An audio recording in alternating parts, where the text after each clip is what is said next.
Boa noite, irmãos. Deus continue abençoando a sua vida e que seja uma noite agradável aos céus. Deus esteja aqui conosco. Peço que abra sua Bíblia em 1 Pedro, capítulo 1. Primeira carta de Pedro, capítulo 1.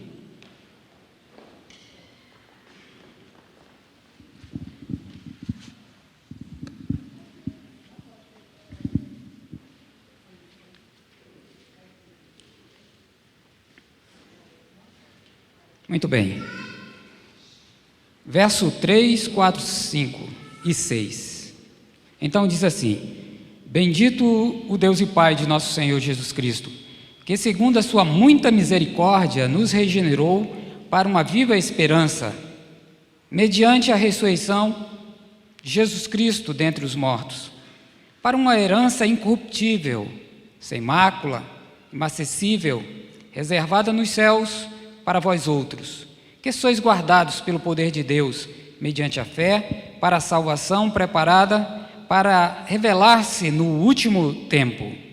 Nisso exultai, embora no presente, por breve tempo, se necessário, sejais contristados por várias provações, escreveu Pedro nesta carta. É uma carta que Pedro, pelo que nos últimos versos mostra, que foi ditada por Pedro e escrita por Silvano, companheiro de Paulo. É o mesmo Silas, né? Que durante muitos anos caminhou com Paulo e agora que está perto de Pedro e escreve essa carta. A carta é destinada a várias comunidades cristãs, provavelmente ali no meio. Nós vamos ter judeus cristãos convertidos e no meio cristãos, porque por volta do ano 63 depois de Cristo, a comunidade cristã já estava a todo vapor. Então Pedro, vendo as circunstâncias da época, as dificuldades que os cristãos já estavam passando, as perseguições, então ele escreve essa carta àqueles dispersos em várias regiões. Ele cita como Galácia, Capadócia, Ponto, Ásia, Bitínia.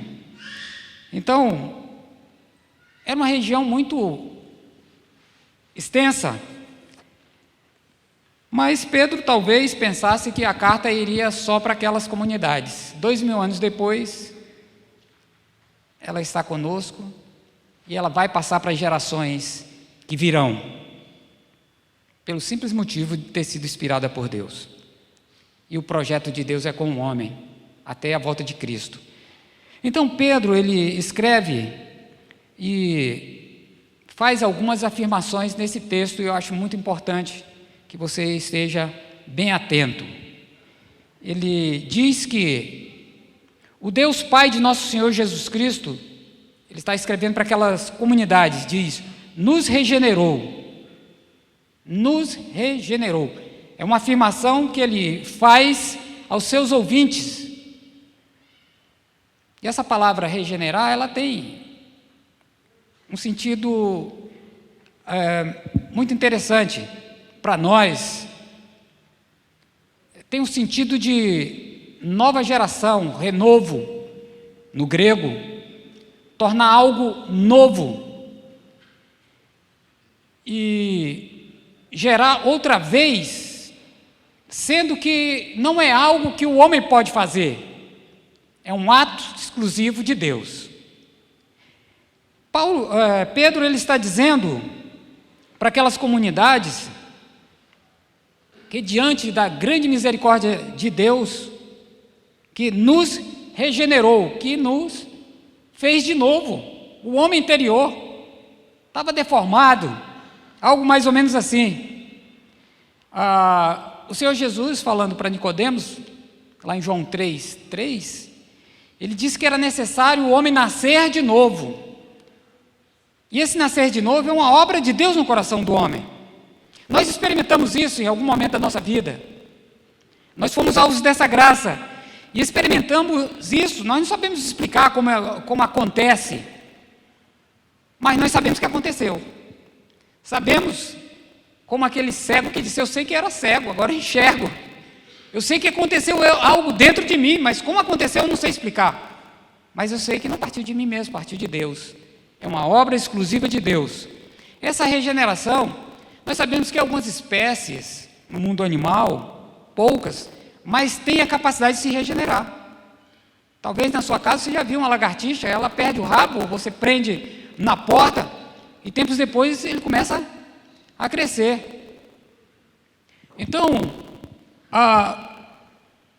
Pedro, ele está dizendo aqui que Deus, ele fez algo no interior do homem que se achegou a Jesus, do homem que chegou a Deus, e ele pega aquele homem que estava morto e traz vida.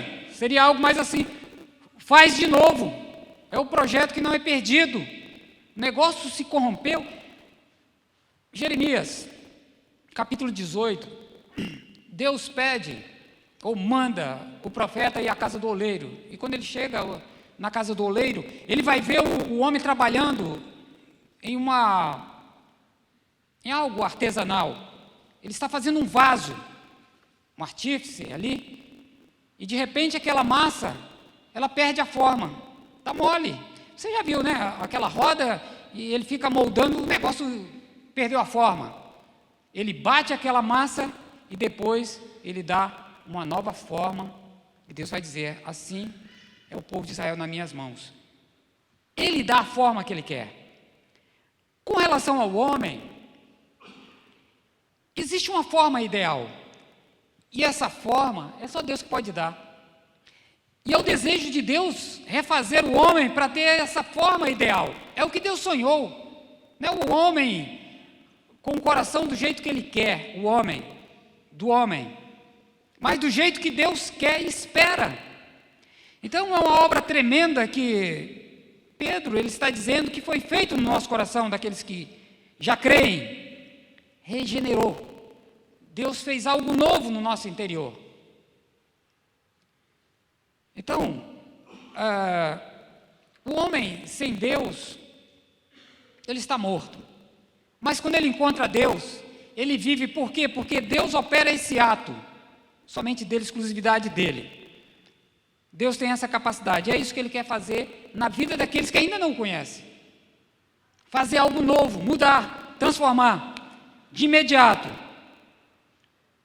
Então Deus é poderoso para trazer a vida onde não estava.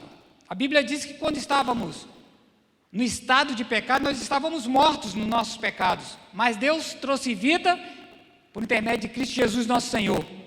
Então Deus traz vida a um ser que estava morto no pecado.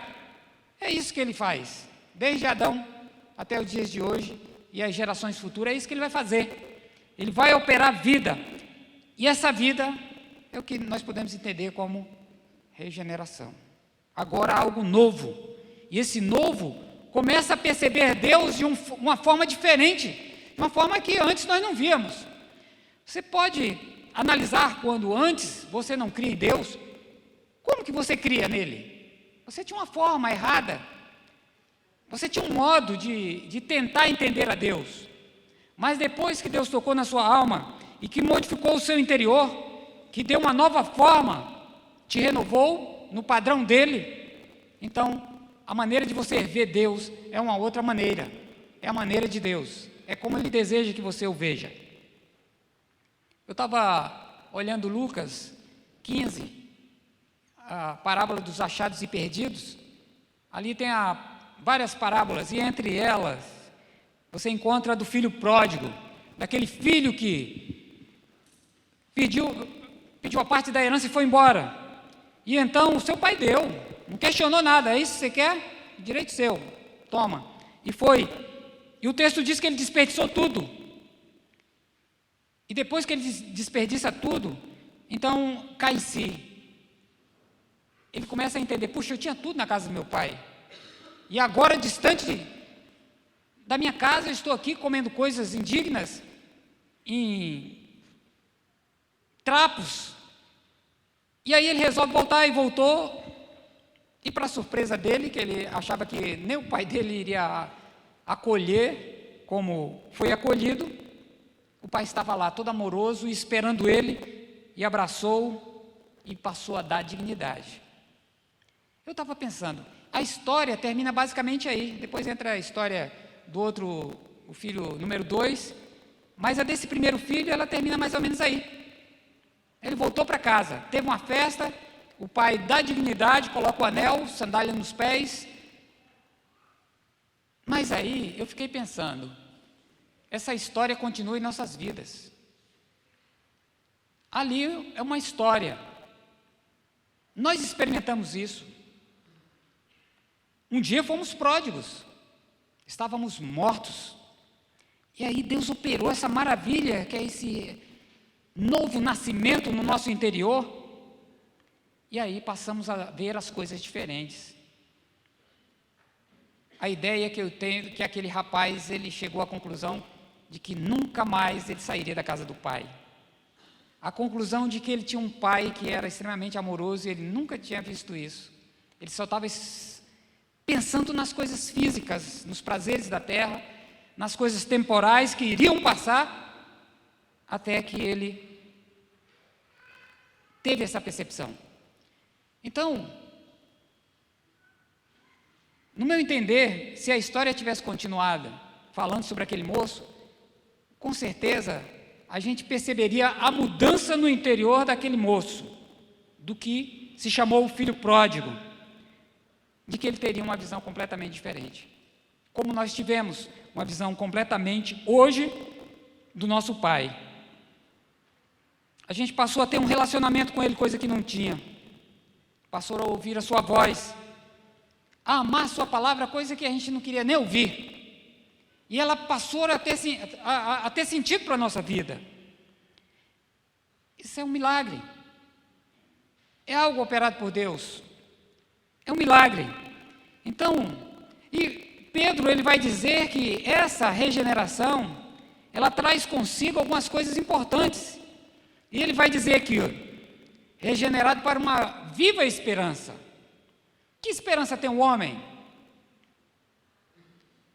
O homem atual, quais as esperanças? De um governo melhor? De uma vida melhor?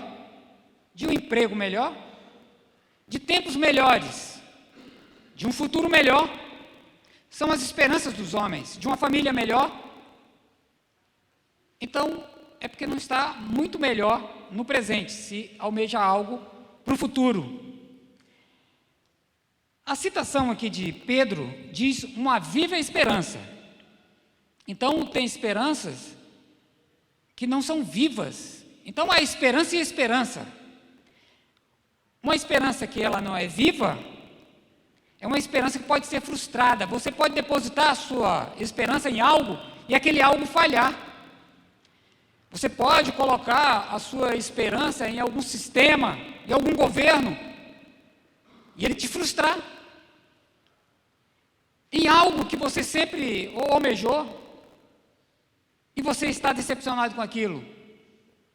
É esperança humana. É esperança limitada. É uma esperança terrena. Mas então por que Pedro cita viva esperança? Porque ela é viva, porque ela é real, porque ela não pode ser frustrada. E quem tem acesso a essa esperança? Aquele que é regenerado.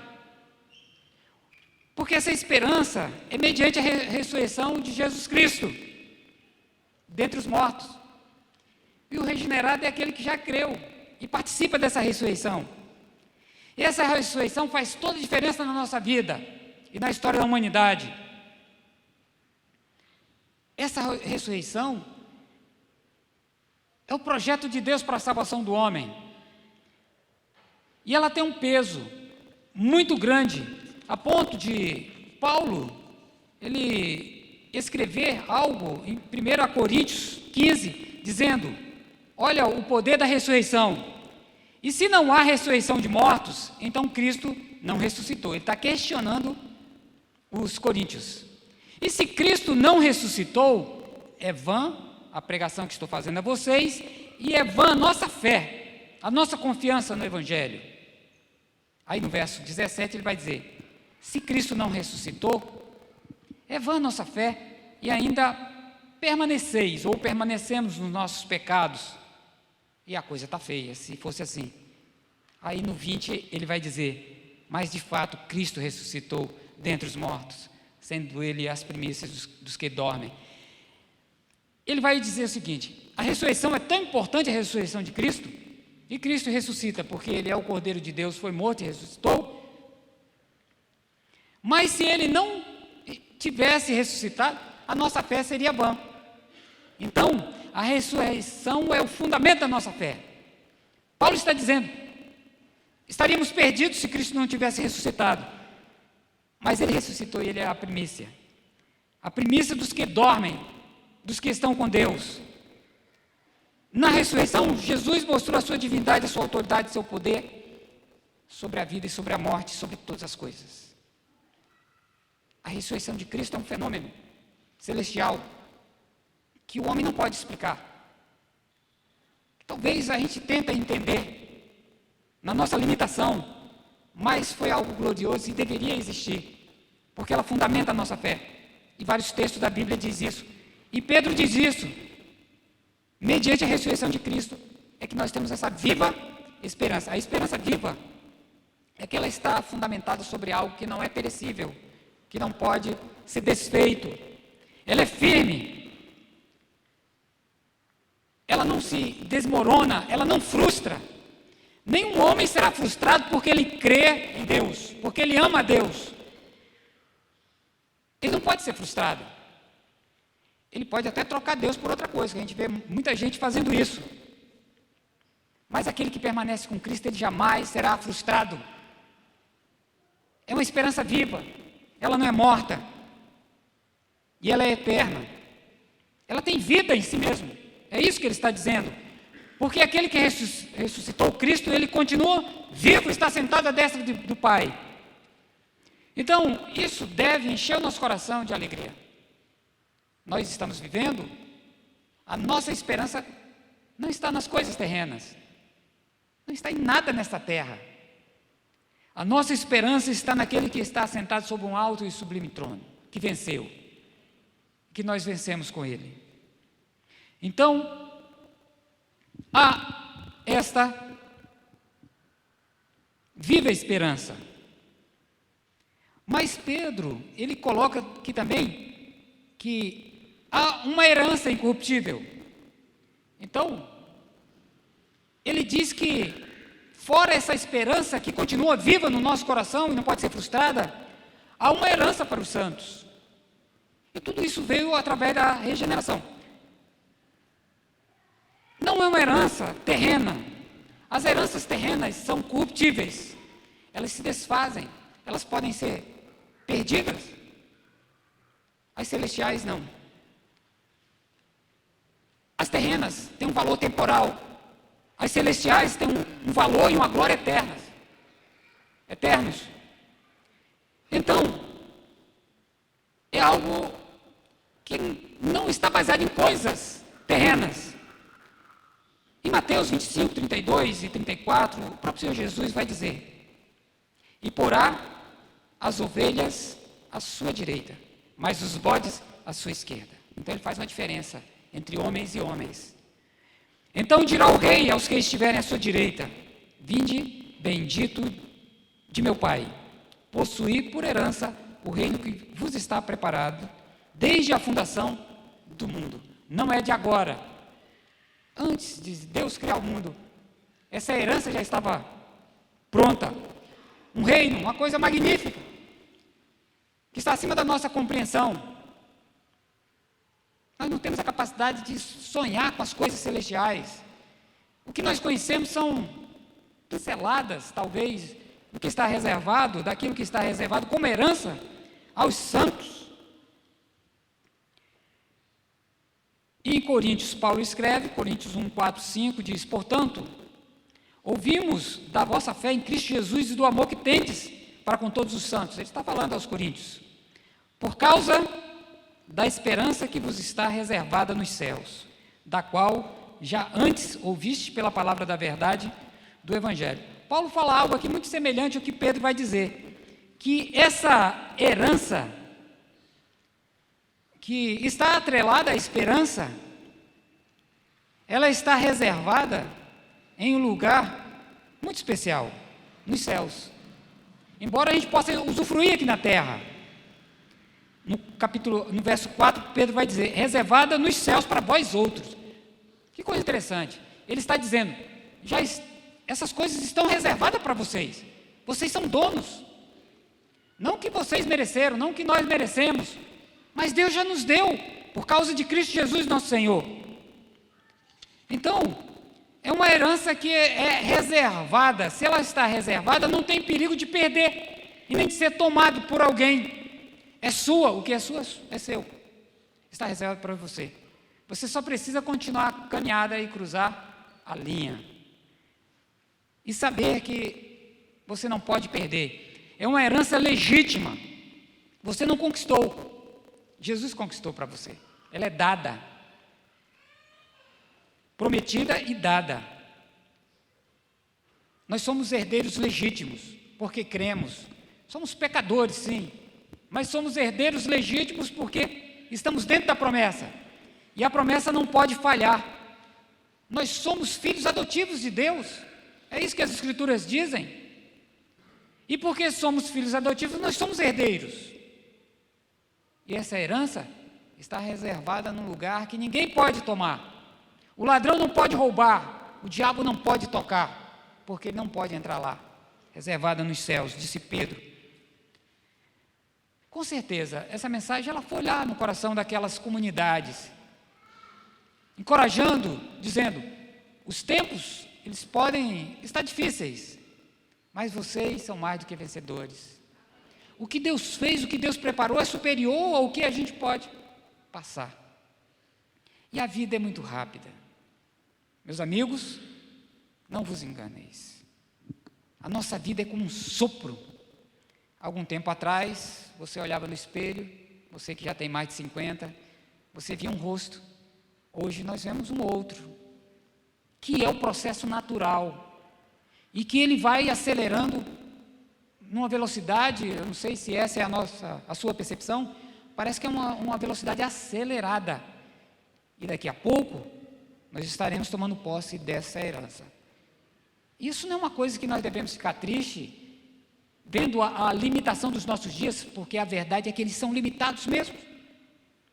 E eu engano as pessoas darem seus ouvidos para ficarem ouvindo, porque vão ser vitoriosos nessa terra, vitoriosos, que vão ter abundância de coisas nessa terra. Nós já temos abundância de coisas num lugar reservado, nos céus.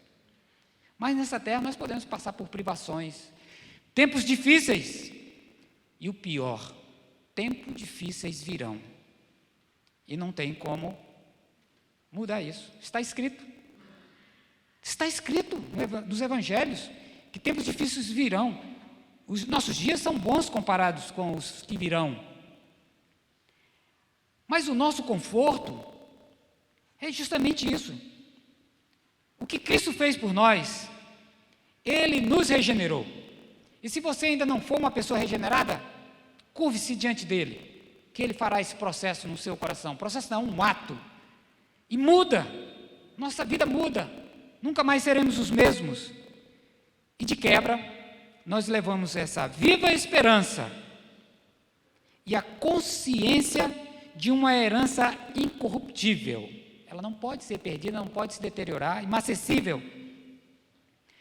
Ela não pode se degradar, não perde o seu frescor, ela se mantém da mesma forma que ela foi prometida. Então é uma coisa que nada nessa terra pode nos fazer perder, ela está garantida, é herança, é dada, e ele diz, reservada para vós outros no céu, para nós, naquela época, para os da Capadócia, do Ponto, Bitínia, da Ásia Menor, hoje, para nós, Deus, e Pedro ele afirma uma coisa aqui muito interessante, guardada para vós outros, reservada para vós outros, que sois guardados pelo poder de Deus. Que é isso, gente? Nós não estamos sozinhos nessa terra. Guardados pelo poder de Deus, guardados pelos olhos de Deus, guardados pelo braço forte de Deus. Não existe nada melhor e mais forte do que isso. Não existe. O homem, ele pode andar. Você viu o que aconteceu agora no Irã? Você viu homens fortes, generais, a cúpula? Aqueles homens são guardados nos lugares mais seguros. Foram alcançados pelos mísseis de Israel. Há algum lugar seguro na terra? Há alguma fortaleza que você possa se esconder? Os ricos, os homens aí das grandes big techs, estão construindo seus bunkers, estão fazendo fortalezas dentro de montanhas. Para quê? A morte vai alcançá-los, de um jeito ou de outro. Eles não podem se esconder daquilo que é natural do ser humano. Não importa como ela vem, ela vai alcançá-los. Mas eles não têm essa esperança que nós temos. Eles não têm a herança que nós temos. Eles têm muito dinheiro. Não vão gastar 0,00 do que eles têm. Coisas que nós não temos. Mas temos coisas superiores que nem a traça, nem a ferrugem podem corroer ou tomar. Nos céus. Veja bem, a promessa é para os céus. Está dizendo que nós temos. Se nós temos nos céus é porque a nossa vida vai passar e vai passar rápido. Isso não é coisa que nós devemos nos assustar e nem dizer, Senhor, eu preciso viver mais, eu preciso casar, eu preciso ver meus netos, eu preciso de um monte de coisa. Não é isso, né? O natural do ser humano. A gente deveria se alegrar. O tempo não nos cabe, mas a gente deveria se alegrar com o que nós temos, que é superior a qualquer coisa nesta terra. É assim, nós não podemos mudar. É algo que já está decretado. Então não depende de nós mudar as coisas. Talvez se dependesse, ninguém queria ir para o céu, né? Queria viver nessa vida aqui na terra, cheia de doenças, cheia de coisas aí, limitações, e iria perder a paz eterna, um lugar onde não tem choro, nem lágrimas, nem nada de ruim. Guardados sois pelo próprio Deus e pelo poder de Deus, mediante a fé. Você tem fé, você cria, você crê em Jesus, você crê no sacrifício da cruz, está guardado para a salvação preparada e revelada no último tempo. Essa é a proposta de Deus, e não tem nada melhor. E quero fechar com duas coisas. Judas, capítulo, só tem um capítulo, 1, 24, 25, diz, ora, aquele que é poderoso para vos guardar, olha, ele está dizendo que Pedro falou aqui, ele é poderoso para vos guardar, de tropeçar, e de qualquer outra coisa, ele é poderoso, e apresentar-vos irrepreensíveis, com alegria. Então ele tem cuidado com nossa alma, perante a sua glória. Ao Deus único, sábio, Salvador, nosso, seja glória e majestade, domínio e poder, agora e para todos sempre. Disse Judas, ao Deus único, sábio e Salvador, é o nosso Salvador. Ele deseja nos apresentar com alegria ao Pai, perante sua glória. E aí, no verso 6, só essas duas palavras aqui, eu acho que fecha bem, quando Pedro disse, nisso exultais. O que está escrito aí na sua Bíblia? Nisso, tudo isso que ele falou aqui, exultai. Embora, no presente tempo, tenhamos que passar por alguma privação. Não interessa as coisas do presente, interessa o que já foi feito por nós. Interessa o que há de vir e virá.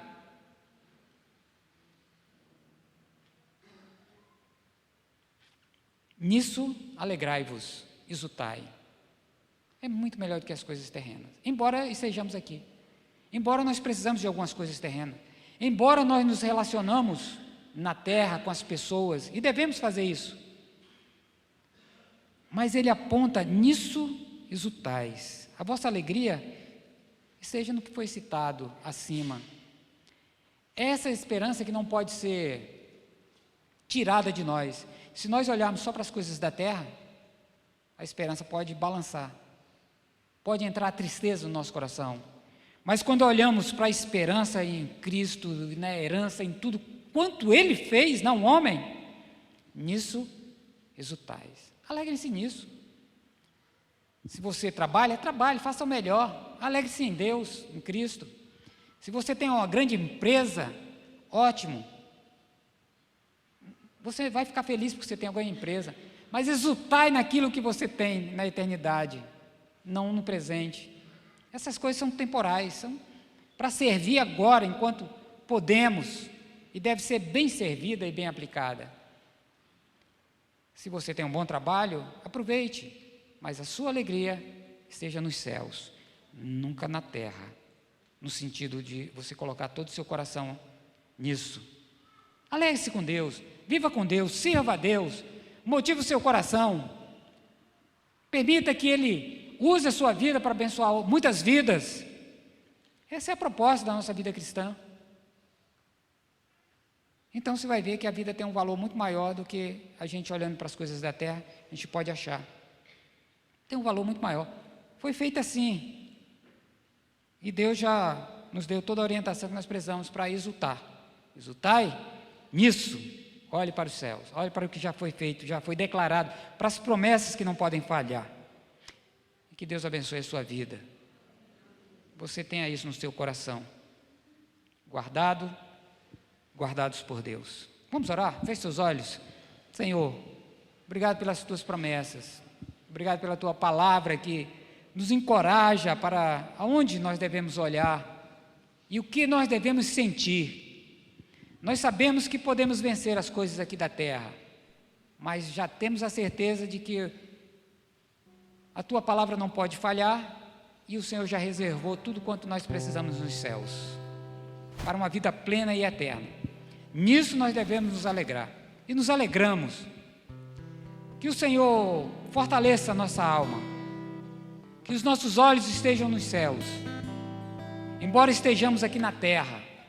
Que o nosso coração esteja em Ti, Senhor, e não na terra, embora estejamos vivendo aqui. Que o nosso prazer esteja em Ti, embora vivendo aqui na terra. Que o Senhor seja o centro, seja o tudo da nossa alma, da nossa vida. Que o Senhor fale a nossa alma, que o Senhor nos fortaleça, que o Senhor nos dê bom ânimo nesses tempos, que nos ajude a trilhar a jornada que precisamos trilhar, com bom ânimo, com alegria, com exultação, e que o Senhor nos guarde e nos ampare em tudo. Obrigado pela tua fidelidade, no nome do Senhor Jesus Cristo. Amém.